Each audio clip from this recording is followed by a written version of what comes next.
Member for Goldstein. Stein. Thank you, Deputy Speaker. Deputy Speaker, I want to start by thanking the member for Wills for that disjointed contribution. I always admire somebody in 2020 quoting a Prime Minister dating back to 1993 because they're relevant. As the Assistant Minister for Financial Services and Superannuation made the point, he's exhumed from the crypt in Potts Point over the past 48 hours in a Xenia suit and a Ferragamo tie. But that doesn't still really looks better make than much you. of the... That was an interjection online. Order. We can disconnect you, Member for Wills. Charming. I'd like to thank the member for Wills for that disjointed contribution. Member for Scone suggesting permanently.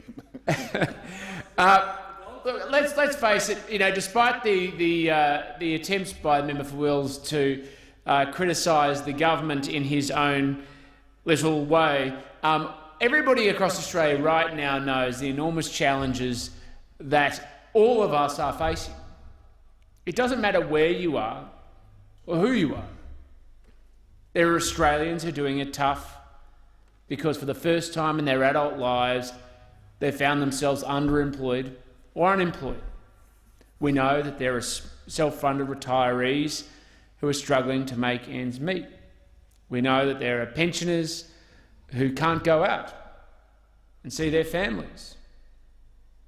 The sense of isolation, school kids who have to learn from home. Parents struggling to balance between childcare responsibilities, raising their children while working online. Even the member for Wills has had to demonstrate that. And at every point, what this government has done is provided the systems and the framework in place to aid and assist people so they don't fall through the cracks. And yes, we've had the JobKeeper wage subsidy, which makes sure that employers can keep people on the books and put themselves in the best position to transition and reboot the economy when we get out, particularly when the Victorian wave ends and people are able to get back on their feet.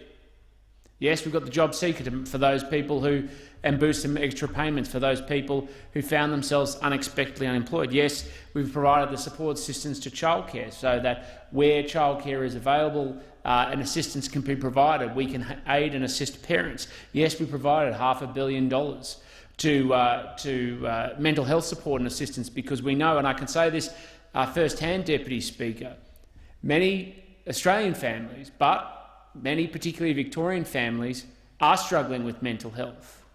And I hope the member for Wills understands that as well in his engagement with his community, because stress and anxiety has sadly become a large part of people's daily lives.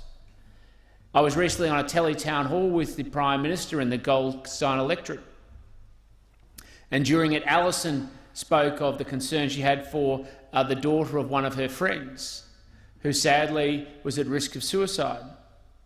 And we made sure that she got follow-up support and assistance to address those mental health concerns. But they're not just at that extreme level, they're also at a more ongoing daily level for many people. The stress and anxiety of keeping your business afloat, the stress and anxiety of not knowing what's coming next, the stress and anxiety about whether we're going to continue to have lockdowns.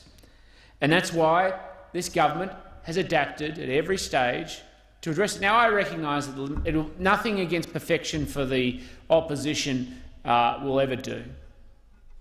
They will always set the bar at a level so that nobody can ever meet it except themselves, even though there are practical realities which mean they won't even be able to do if they were in government. But because we went into this crisis with a strong budget position, because we were prudent and responsible in the good years, we're in a position to be generous when times got tough.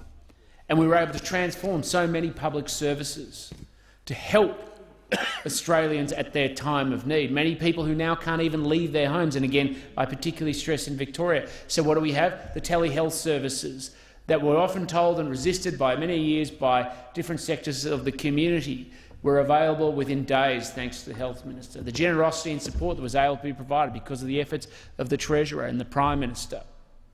At every point, This government has focused on what Australians need to get through this stage so we can be in the best position as a country to rebuild.